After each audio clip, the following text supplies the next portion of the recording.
Okay everybody, we're back with the Magicka Necromancer build for Dragonhold DLC. This build is focused and designed for actual content, meaning dungeons, veteran dungeons, arenas, puck trials where you don't have a perfectly set up group. I will go into a build for perfectly well composed groups later on where you can pretty much just stack and burn and don't have to worry much about roll dodging or playing mechanics much and all. Or just for dummy humping really. But this build, the first one I'm going to show you right now, is for actual content, and it's making sure that you don't have to worry too much about where you're at and all, but that your procs from your sets and all will go on anyway, even if you have to move and you can't just stand in front of the boss and burn it down. Alright, so let's get into the character sheet. We'll quickly buff up here. We are on almost 38k maximum Magicka, that's 37 and 800.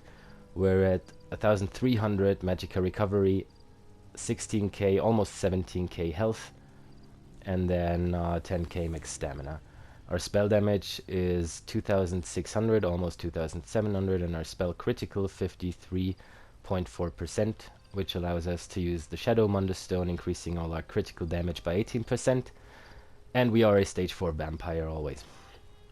We're using Witch Mother's Potent Brew on this build, purely for the extra Magicka recovery of 278.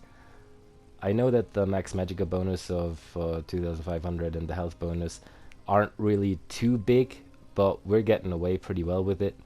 Our health is alright with almost 17k. If you want to have a little more health, then go to 17.5k. Just change one of the glyphs on your big armor pieces, meaning the chest, head, or legs, to a health glyph from a Magicka glyph. This will drop you down to exactly 37k max Magicka from 37 and 800. And it'll give you a little bit more health, and you still have enough max Magicka with 37k by far. So that will be an option there for you. I'm just playing it like this because I usually get away with it. I don't really have problems much. Okay, our spell damage of 2680 will go up with one of our sets, by the way. Let's see if I can quickly demonstrate this here. We'll just do a little bit of damage there. And then check the character sheet again. Yeah, 38. Do you see that? And the Magicka recovery, 1700 now. And the spell critical is 59% now. So our sets do help us a lot in the actual content, while we can still move and do things. We'll quickly get into the skills now. Most of the ones on this bar, actually all of the ones on this bar except for one, are from the Gravelord skill line. So you pretty much want to unlock everything there, because we use all of them. The first one is Ricochet Skull. This starts out as a flame skull, morph it to Ricochet Skull, and what it does is you throw an exploding skull at the enemy, dealing 11k flame damage, and every third cast of the ability it deals 20% increased damage. It's pretty easy. Just throw a skull, do damage. If it crits, it's obviously way higher. And every third cast is the one he throws with both hands. That does 20% more damage than the others. It can crit up to 30k, as you've just seen. Pretty cool. Probably even more with all our buffs and potion going and everything. Next up is Skeletal Arcanist. This is a Skeletal Mage, morph it to Skeletal Arcanist, that you will summon to fight by your side for 16 seconds, dealing shock damage every 2 seconds. Looks like this. Pretty simple. Summon that guy. He's your Arcanist, and as soon as you attack something, he'll start firing shock damage at it. Next up is Mystic Siphon. This drains a corpse, dealing 20k shock damage over 12 seconds, and also restores 1200 Magicka over 12 seconds. That's not really too much, but another great thing about this is while it's slotted, all of your damage done is increased by 3%. So you create a corpse. You just need a corpse here. Summon this guy, which is the next skill. And then you just siphon it. and you create this field of shock damage underneath the enemy, and also everything that stands in your beam here will take damage as well. So you can place that underneath the boss and have the adds in between you and it, if you may, to get the biggest effect out of it. Next thing, you've already seen it, is Stalking Blastbones. That's also from the Gravelord skill line. The second thing you unlock, and this summons a flaming skeleton from the ground after 2.5 seconds, and the skeleton will chase the target and explode when it gets near them, dealing 16k flame damage to all the enemies nearby. So it's not just single target, just like Mystic Siphon is, but it'll actually damage a whole group. Also, the skeleton creates a corpse on death. You've just seen that when I used the Mystic Siphon. And also, the skeleton, for every second it spends chasing the target, the damage of the explosion is increased by 10% up to a maximum of 50%. It's pretty simple as well. It looks like this. You just summon the skeleton and it'll run towards the target and explode. And if you summon it from further away, every second that it'll spend to get there, the damage will be increased. And it creates the corpse on death, which we need for the Mystic Siphon. Next up then, the only skill on this bar that's not from the Gravelord skill line comes from the Mage's Guild skill line. Yes, I know it's a bit of a pain in the butt, because farming the books is awful and takes quite a while, but you'll want the Mage's Guild skill line and the Degeneration, because maybe at some point you want to swap in Meteor or Inner Light. They're all pretty good skills, or even Equilibrium if you morph it to Spell Symmetry. Get some Magicka back.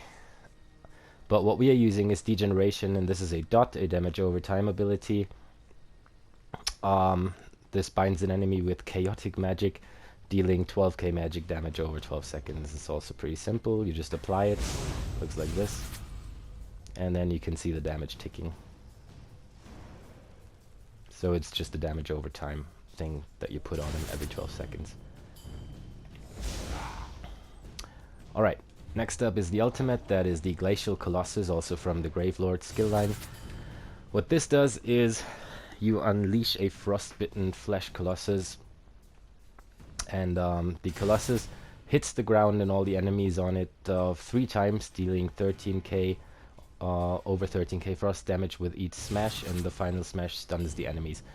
But the really good thing about this is dealing damage with this applies major vulnerability, and that's a very rare buff in ESO, because for 8 seconds it's increasing the damage taken of the enemy hit by that by 30%. So if you put this on a boss in a boss fight, not only will you do a lot of damage with your ultimate, but also for 8 seconds all members of your group will do 30% more damage to this guy, the boss. It looks pretty cool as well. It's just this huge Colossus coming out of the ground and smashing the enemy, and now you've got the major vulnerability on it, increasing all of the damage for the next couple seconds. Alright, let's move on to the Backbar. Barbed Trap from the Fighters Guild skill line. This places a trap on the location where you put it and deals physical damage over 18 seconds, but what we use it for is the minor force, increasing all our critical damage by 10% for the duration. So you want to put this down and have it in your rotation just to always keep the minor force up, increasing all your critical damage even more. Next up is Harness Magic. Oh yeah, the trap looks like this, by the way. Pretty simple. You just put a trap there. Can't really see it right now. Maybe if I put it here. Yeah, it's like an open trap, and that'll close and deal damage then, and give you minor force. Next up is Harness Magicka. This is our shield. Comes from the light armor skill line. You can use this if you have 5 or more pieces of light armor on. And what this does is it absorbs 9k damage for 6 seconds, and the damage shield strength is capped at 50% of your max health. But more importantly, also you restore a tiny bit of Magicka, almost 200, for every time you absorb damage with this thing. And yeah, it increases the Magicka restored by 33% as well. Each piece of light armor does. It's mainly just our damage shield. It looks like this. Just put this on and then you have a shield around you. And when you take damage, it absorbs it and gives you Magicka back for it. Next up is Mystic Siphon again. We've already had this in the same slot on the front bar. We only have this on the back bar because while slotted, the damage done is increased by 3%. We don't actually use it on the back bar, but the bit of extra damage is nice, and we just don't have anything else to put in this slot really. Next up, from the Gravelord skill line as well as Unnerving Boneyard. This is an AoE damage thing for 10 seconds. It will, in a whole area of effect, deal frost damage, 14k over 10 seconds, and also apply Major Breach and Major Fracture to all the enemies within, reducing their spell and physical resistance. So if you put this on a bunch of ads, not only will all of them take damage, but also all of their spell and physical resistance is reduced, making the so it's a lot easier to kill them faster. You will also put this on the boss, mainly just because of the frost damage over time. The Major Breach and Fracture, usually a tank puts it on the boss anyway with Pierce Armor, so it's not too important, but for ad fights it's really awesome, because all of them just get burnt down real quicker with their resistances lowered. Also, when there's a corpse on the ground while you cast it, it deals 50% more damage, and that might very well be the case if you put it on some ads that one of them has already died. And then also, allies standing inside the graveyard can activate the Grave Robber synergy, dealing 12k frost damage to all the enemies in the area, and healing you for the damage done. Synergies are awesome, generally, because everybody gets back resources and health if they have the Undaunted passives unlocked if they take a synergy. And also, there's a lot of sets these days that are regarded highly in the endgame content, mainly things like Alkosh on Stamina DDs, or Lokestes and Stamina DDs, which gives you Major Slayer for a while when you activate a synergy, or Alkosh puts out the Shockwave, reducing resistances for a while, and dealing damage when you take a synergy. So synergies are always great for every group, and we're happy that we can give them one as well with the Boneyard. And then we've got the Unstable Wall of Fire. This comes from the Destruction Staff skill line, second thing you unlock. We used to have this as Wall of Elements, but now we're using Unstable Wall of Elements, which is a little bit stronger. But lasts only 10 seconds and not 12 seconds like the other morph. Slam your stuff down to create an unstable barrier in front of you, dealing 1200 flame damage to enemies every 1 second. And burning enemies take more 20% more damage from this ability. We are able to set enemies on fire because we are using flame damage. So this can set enemies on fire as well, and then they'll take more damage from it. And then when the effect ends, the barrier explodes, dealing an additional 6,600 flame damage. Looks like this. You just put this down and everything inside of it takes damage over time, and then after it's run out, after 10 seconds, it explodes and does an extra bit of flame damage there. The Boneyard, by the way, looks like this. You just summon this Boneyard, and everything inside of it in the circle, even behind the tombstones, will take the frost damage, and you get their resistances reduced, and your allies can activate a synergy if they're inside of it. And then last but not least, Animate Blastbones, backup ultimate. If you're running with a group where you're pretty sure that no one's gonna die, you don't need this, and you can put either Elemental Rage from the Destruction Staff skill line, which will make like a Storm of Fire, dealing 8,700 magic damage every 1 second for 7 seconds, or you just double bar the Colossus, which is also an option, because in our passives for every Gravelord ability slotted, we do a bit more damage then. But I do like to have Animate Blastbones on there, especially if we're playing harder dungeons like Frost Vault or Scale Call or something like that, or even the new ones, Lair of Marcelok and Moongrave. Just because in case someone dies and you don't have the time to res them because there's enemies all around you, you can just res them with this ultimate. This brings 2 allies that are dead back to life without you actually having to res them. It's more like a field, like a circle, pretty much a bit like the Boneyard, only bigger. And if you cast it, everyone who's dead inside of it will just be brought back to life. And also, you can consume up to 3 other corpses in the area if there's dead enemies, for example, and summon a Blastbones for each corpse consumed. So you do a little bit of damage with it as well. As I said, you only need this if you're with puck groups or in trials or arenas, Dragonstar maybe on veteran or so, or Black Rose Prison or the harder dungeons, just so you have a backup if like 2 of your allies die at once or 3 of them, and you can save the day. Alright, we'll quickly get into the passives.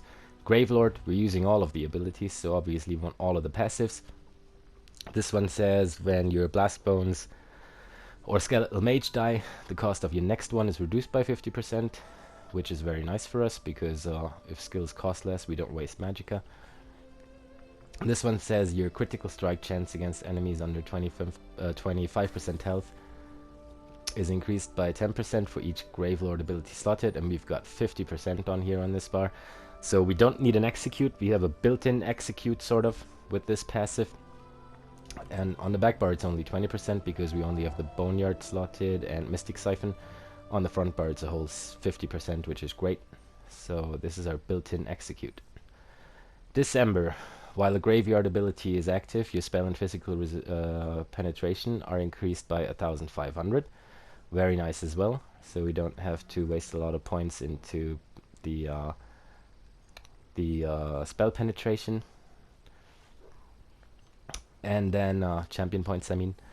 And then this one, Rapid Rot, increases your damage done by damage over time effects by 15%. And we do use dots, so we definitely want this as well. They're all really great passives here, get all of them.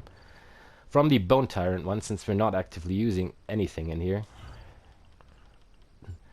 we want Death Cleaning whenever an enemy you are in combat with dies within 20 meters of you. You restore 200 Magicka and Stamina. Only with the Bone Tyrant ability slotted though. There is one, the Bitter Harvest one, where you can suck the lingering life from fresh corpses, granting you ultimate. So pretty much if there's like 5 corpses on the ground and you use this ability, you suck like 2 ultimate from each of them. You could technically use this. I prefer Mystic Siphon double barred because of the extra 3% damage, but if you want to create a lot of ultimate very fast, you can morph Bitter Harvest to Necrotic Potency and just suck up all the corpses if you have a lot of ads dying, and get a lot of ultimates so you can spam your Colossus more often. And then you definitely want this one. For this build though, it's not necessary.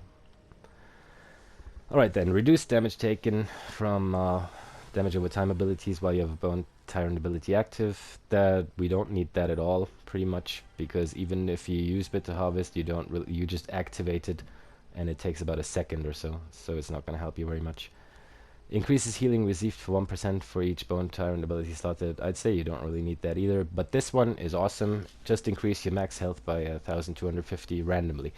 This is why we get away with using Witch Mother's Potent Brew still, because we have an extra 1250 health just given to us for this passive here. And then Living Death. While you have a negative effect on you, healing done is increased by 1%. I'd say not necessary, but nice to have. While you have a Living Death ability slotted, your critical strike chance with healing abilities is increased. Don't really need that either. You do have the Animate Blastbones slotted, but you don't really heal much, so it's probably not necessary. This though, when you use an ability on a corpse, you generate 10 ultimate. We definitely do that with our Blastbones, which we send out towards the enemy, which creates a corpse. And then our Mystic Siphon, we use an ability on the corpse. So yes. Corpse consumption is important. And then under Confederate, while you have Blastbones, Skeletal Mage or Spiritman are active, your Magicka and Stamina recovery is increased by another 200. And we do have the Skeletal Mage up all the time and the Blastbones, so definitely get that one as well. It helps your Magicka recovery by a whole bunch. Destruction stuff, you want all of these. I won't go into all of them now. What's important for us is that equipping a flame stuff increases the damage done with single target abilities by 8%, which is very nice for us. And also increases the chance to apply the burning status effect because we're using 2 flame stuffs. and fully charged flame thrust attacks. You're not really doing fully charged ones in your rotation per se, but you might want to do some just like that when you're running around in dungeons. So just get all of these here, they're very important. Light armor, you want all of them as well. They all sort of help your Magicka recovery and help your spell resistances and your spell critical ratings and penetrations. So all of these are very important, make sure you get them. Medium armor, all you need really is Windwalker for your stamina recovery and athletics for your movement speed, because necros are a little slow. And then if you use the Barbed trap on the back bar, your weapon critical rating is equipped a little bit, so not really sure if the Barbed trap can crit. I suppose it can. But yeah, if you have the skill points, put them in here. If not, just get Windwalker and athletics. Heavy armor though, you want the first 3. All of the other ones I did not mention are only when 5 or more pieces of heavy armor or 5 or more pieces of medium armor are equipped. So it's not really necessary. The first 3 though, however, are this one increases your health recovery, and also when you take damage you restore Magicka. This one increases your max health in general, and this one increases your physical and spell resistance, so you definitely want these. Because we will wear 1 piece of heavy and 1 piece of medium armor and 5 pieces of light armor. Legendman you don't need, Soul Magic you don't need, Vampire you do need, especially these here for increased Magicka and stamina recovery. This one reduces the damage you take based on your missing health, and this one the unnatural resistance, which helps a little bit with the negative sides to being a vampire. Darkstalker is just movement speed while crouched, you don't necessarily need that, and Blood Ritual allows you to make other people vampires. You can get that if you want to do that, but the most important ones are these 3 here: Supernatural, Undeath, and Unnatural Resistance. Fighters Guild, we do use the Barbed trap, hence we want this one, which makes it cost 15% less. We want this one, which increases the weapon damage for each Fighters Guild ability slotted. Only on the back bar though. It's not really much because we're not doing much weapon damage, so if you don't have the skill points, this is one you could leave out. This one you want though. You generate 9 ultimate when you kill an undead, Daedra, or werewolf. And skill tracker you want as well. Your fighter's guild abilities deal an additional 20% damage to undead, Daedra, and werewolves. Mage's Guild, we only use Degeneration. Inner Light is nice to have though, so is Meteor. You do want all of these, because it reduces the cost of your Mage's Guild abilities, makes them last longer, increases your Magicka recovery by 2% on the front bar for having Degeneration slotted, and also casting an ability grants you Empower, increasing the damage of your next light attack. Psijic Order, you don't need it per se for the build.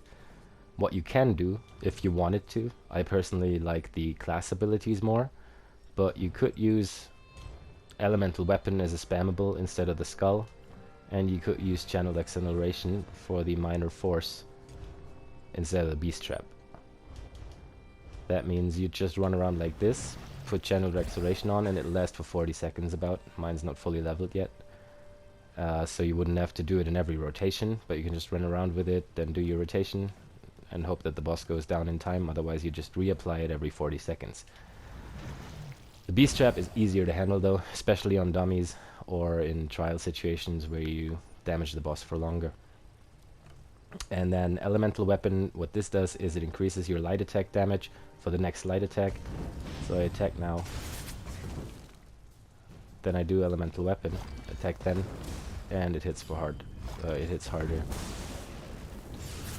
Can crit up to 20k, I guess, or so. But yeah, that's just optional. If you have that line and you want to use it, you can get all the passives for it too to make it cheaper and all, but I personally prefer not to use it because I do like the class abilities very much from the Necromancer, like the Flame Skull, Ricochet Skull. It's an option though. Alright then, Undaunted, you want all of these passives. Activating an ally synergy restores max health, Magicka, and stamina, so that's great for all of it, for everyone really. And then increases your max health, max stamina, and max Magicka for every type of armor worn. And we do use 1 piece heavy, 1 piece medium, and a couple pieces light, so 6% bonus for all of that. That's definitely very helpful as well. Assault and support you don't need. We are a high elf on this build. You can also run it on a Breton or on a dark elf. High elf just seems to do a little more damage, and since we already have 37k max magicka, we don't really need to be a Breton. We're getting along as long as we can grab a synergy once in a while. So get all the high elves passive. In this case, the high elf, when you activate a class ability, you restore magicka. When you're using an ability with a channel or cast time, you take 5% less damage. Then you've got increased max magicka by 2000, and your spell damage is just randomly increased by 258.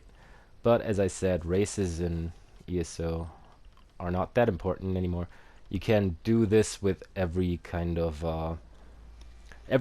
race that has some sort of magicka / spell damage bonus, like Breton, Dark Elf, probably Khajiit even. It's gonna work. I just chose to be a high elf for the extra spell damage now. And then what you do want is in alchemy medicinal use. You have to level alchemy to 50 for that, to have your potions and their resulting effects last 30% longer. When we have this, the spell power pods we use are pretty much up 100% of the time, meaning they last long enough and their effects last long enough that you can pop the next one right away and never lose your major prophecy and what else it is. Where is it? Here. Never use your major prophecy, major sorcery, and major intellect, because they all last for 47 seconds and have only a 45-second cooldown. So you can pretty much pop it, and always have all of these bonuses on. Okay, so much for the skills. Let's get into the sets. This is going to be interesting. A lot of people are going to say, but there's one that's better. First up, we are using Inferno Staff of the Scathing Mage. You want a flame staff on the front bar in precise with a flame damage glyph. What this does is it gives you an extra 1k max magicka. It gives you 2 spell crit bonuses of 804, which we need to get over 50% and use the Shadow Mundus Stone. And then when you deal direct critical damage, and you've seen that with all our sets and buffs applied, our crit damage goes up to 59%, so you do that a lot. You have a 20% chance to increase your spell damage by 500 almost for 6 seconds. And this effect can occur every 6 seconds. So as long as you crit and luck is on your side a little bit, with the 20% chance, you can have that up all the time. And your spell damage will always be increased by 500, which is how we got so high in the first place. But there's more to our spell damage in the other set that we're using. So Scathing Mage Inferno Stuff, Precise, Flame Damage Enchantment, and then the Jewelry. Scathing Mage. Also with spell damage glyphs on all 3 of them. And then you want 2 in Bloodthirsty and 1 in Infused. I just noticed that I don't actually have transmuted these, so that will make your max magicka go down from 37k and 800 to about 36k and 200, maybe 36k and 100. But that's still more than enough. The choice is yours, really. You can either go all 3 Bloodthirsty or 1 Infused for extra, even more spell damage, and 2 Bloodthirsty. So, however you like it, really. Bloodthirsty is for the execute, increasing the damage done, but it's not necessary, really, because we have that in our passives anyway, as I showed you before.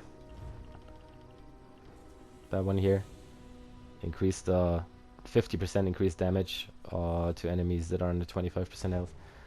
So you can probably just run it and just leave them on Arcane as well for the max magicka, or make them infused for more spell damage, although our spell damage can go up to like 3,800 with everything proccing, maybe even 4,000. So this is like a real powerhouse. But do with them whatever you like. You can just have 1 Bloodthirsty, 2 Arcane, 1 Infused, 2 Bloodthirsty. Any of these traits is gonna be alright. Maximum damage you'll probably get if you put all of them Bloodthirsty or 1 Infused Bloodthirsty, but it's not gonna matter too much. Might only be a couple K difference, 1 or 2K. Okay, and then next set, Succession. This set is called Elemental Succession. It drops in Maelstrom Arena. I know that a lot of people don't want to farm Maelstrom Arena, but this set is amazing for a Necromancer. It helps the damage so much. What it does is it gives us another 1k max Magicka, another 1k max Magicka, and then 124 spell damage. And here comes the cool part. Whenever you deal Flame, Shock, or Frost damage, you gain 531 spell damage for that element for 4 seconds. This effect can occur every 4 seconds, so you can have it up all the time and per element. So you can have this for all of the elements, multiple different elemental buffs active simultaneously. So it's Flame, Shock, or Frost damage. Now let's look at our skills. Skull, Flame damage. Arcanist, Shock damage. Siphon, Shock damage. Blastbones, Flame damage. Colossus, Frost damage. Boneyard, Frost damage. Unstable Wall, Flame damage. You've got 3 Flame damage, 2 Shock damage, and 2 Frost damage. And you can have this pretty much up all the time. I'll show you how it looks if you look towards the feet of my character. Alright then. We're doing flame damage, we get the little red circle around our feet. 4 seconds, it's gonna last. We're doing ice damage, we get the icy circle around our feet for the second it's gonna last. Then, Blastbones, flame damage again. We're doing shock damage, we get the shock circle. We're doing ice damage, we get the little ice circle. Flame damage, a little flame circle. So throughout our rotation, this will always be up and always buff our spell damage pretty much, because we have so much different damage types that it's just gonna proc all the time pretty much. And even from our monster set, which is up next, which you've just seen already. Elumbris, another 1k max Magicka. And when you deal flame or shock damage, you have a 10% chance to summon a meteor shower of that damage type that deals 1500 damage to all enemies within the 4 meters away for every second for 5 seconds, and can occur every 8 seconds. So there's only a 3-second downtime to it. And it can proc in both flame and shock damage. So adding to the spell damage we already get from here when we crit the 500, the spell damage we get from Elemental Succession, the 500 for each element type, and then Elumbris, which also procs from 2 types of elements, flame and shock damage. We are pretty much doing damage all the time. Let's do this. Frost, flame. There you see Elumbris, the flame procking. Do the shock damage thing. Shock damage Elumbris and flame damage Elumbris. See that cloud there? It's shock and flame. Again, shock and flame, both of them.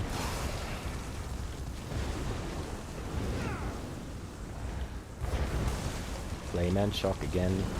Oh, they're nicely proccing at the same time right now. And you see the circle underneath us always going off whenever we do some sort of damage type that we haven't done before. Now it's flame only, adding the shock damage. So this is pretty much like an elemental powerhouse build. I really like it a lot that way. And what's also very great about it is that all of these things, or most of these things, well, the monster set and most of our skills are not just single target skills.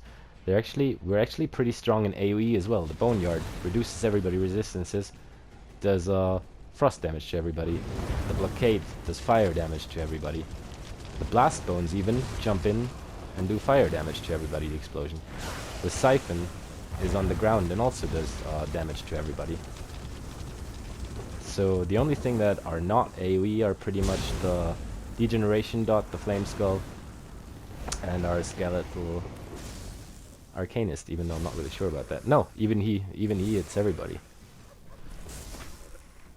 So yep, pretty great build there, might I say. About the traits real quick. Everything divine, everything max Magicka. Except for the jewelry, which I've been on about before. Doesn't really matter too much. Go 1 infused to bloodthirsty, blah blah blah. But body, everything divine. Max Magicka Glyph, Elumbris Visage in heavy or medium, and the shoulders in heavy or medium, just as long as you have one of each, medium here, heavy here, or the other way around. And then obviously the Maelstrom's Inferno stuff on the back bar, which also comes from the Maelstrom Arena. What this does is your light and heavy attacks, while the Wall of Elements, saying the unstable wall for us is down, deal an additional 1,300 damage. And this one's supposed to be infused with an increased weapon and spell damage glyph. So front bar precise with flame, back bar infused with weapon and spell damage glyph. Everything else, Max Magicka Glyph and Divines, or as I said, if your health is too low, if you don't enjoy running around with only 16k 750 health, you can put one health glyph on there. On one of the big pieces, like say the legs where it's 800 and not just 300, or the chest and head where it's 800, and get an extra 800 health. We do have shitload Max Magicka, like over 37k anyway, or 36k anyway. So that's all good. Now let's quickly get into the CP, and then I'll show you the rotation for it. Champion points: 72 into Ironclad, reducing damage taken from direct attacks, 16 into spell resistance, 56 and 56 into Elemental and Hardy Defender, reducing the damage taken from physical poison, disease, flame, frost, shock, and magic. And then from damage over time abilities, 51 into Thick-Skinned and 19 into Quick Recovery. Then we've got 44 Warlord, 75, 75 Tenacity and Arcanist, 20 into Shadow Ward to reduce the cost of block, and 56 into the into Tumbling, reducing the cost of roll dodge, which will also give you the Treasure Hunter passive, so you get better loot.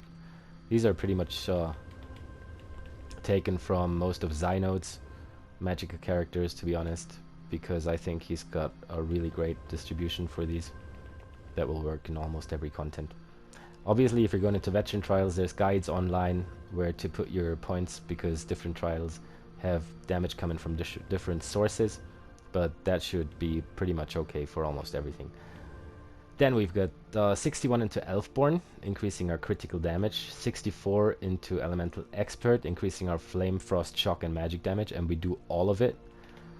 10 into Spell Erosion, which you technically do not need, because we already have Penetration in our passives, so you could put these 10 points into here or here, boost that even further, or even into Staff Expert or Master at Arms. And then 44 into Thaumaturge for the damage over time effects. 25 Staff Expert, 66 Master of Arms. Depending on what group you're running with, as I said, you might not need these 10 points, so just make sure that you put them in somewhere evenly. You need to hit a full percentage number, like over a certain full number. There's no difference between 2208 and 2280, for example. So you always need to hit a full percentage number. So if you want to put these somewhere else, the 10 in Spell Erosion, make sure that you hit a straight number, as close as possible anyway. Or just over it, like here, 1301, or here, 2108. Rotation's very simple. Backbar, Boneyard, Light Attack, Beast Trap, Light Attack, Blockade. Beast Trap you only need to do every second rotation, really. So every other rotation is just Boneyard Blockade. And then every second one, Boneyard, Beast Trap, Blockade. Bar swap. On the front bar it's Blastbones 2 skills, Blastbones 2 skills. So how we're gonna do this? Blastbones, Light Attack Skull, Light Attack Arcanist, Blastbones, Light Attack Skull, Light Attack Siphon, Blastbones Degeneration. So you got Blastbones 2 skills, Blastbones 2 skills, Blastbones 1 skill.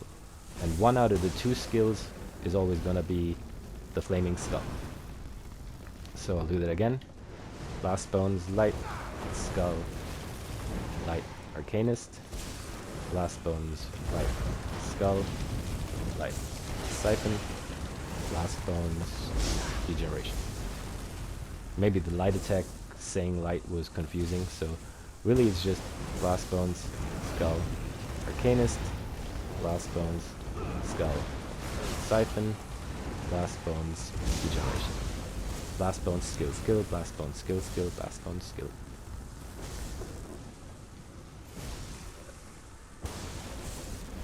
So, again, Backbar, Graveyard, Beast Trap, Blockade, Blastbones, Skull Arcanist, Blastbones, Skull, Siphon, Blastbones, Degeneration.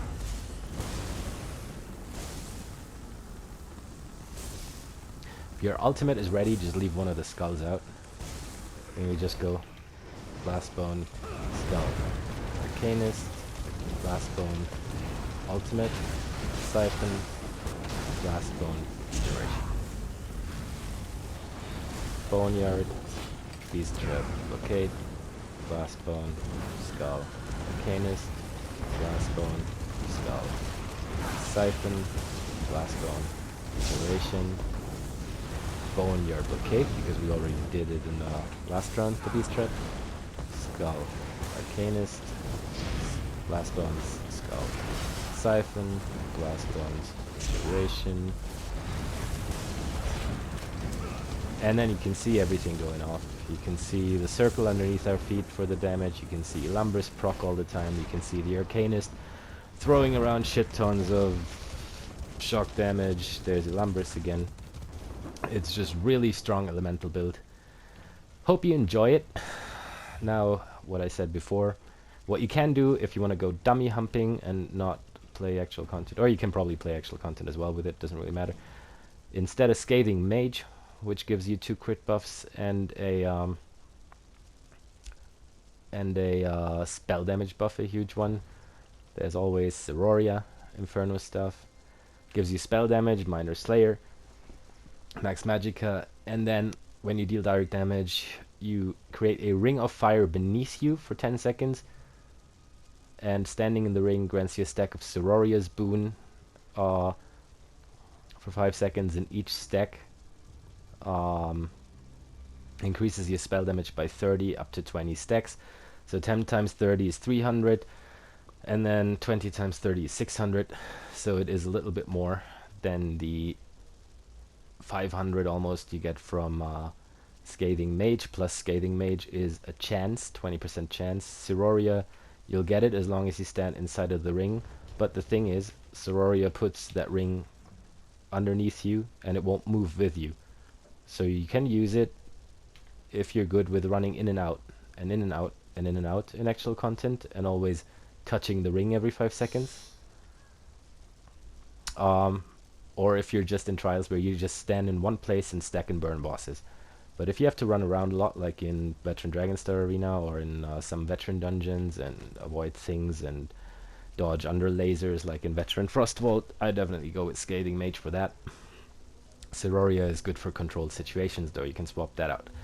Now, if you put Ceroria on the front bar, you're missing 2 crit bonuses, so what do? You just change Robe of Succession, even though it's really awesome for this build, to False God. False God gives you another 2 spell critical bonus, also gives you Minor Slayer, drops in the Sunspire trial, and reduces the cost of your Magicka abilities.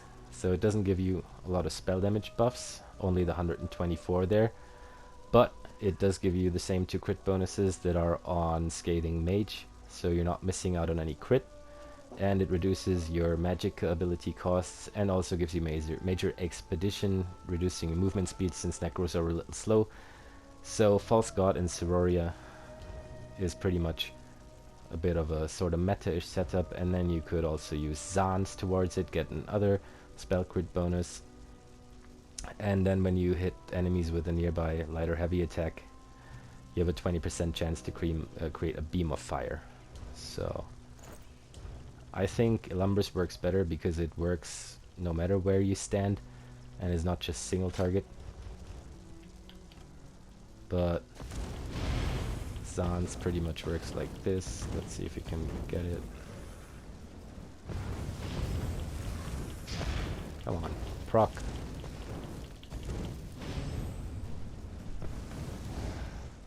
Do I have both pieces on? San.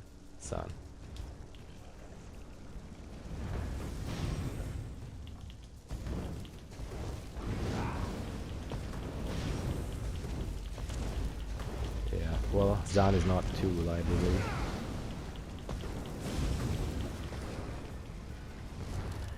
You've seen Elumbris proc all the time in fire and shock damage, no matter where you stand, and affecting a lot of people. Zahn doesn't seem to want to proc.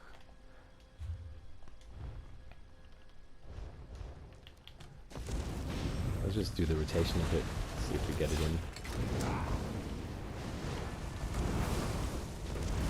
There it is.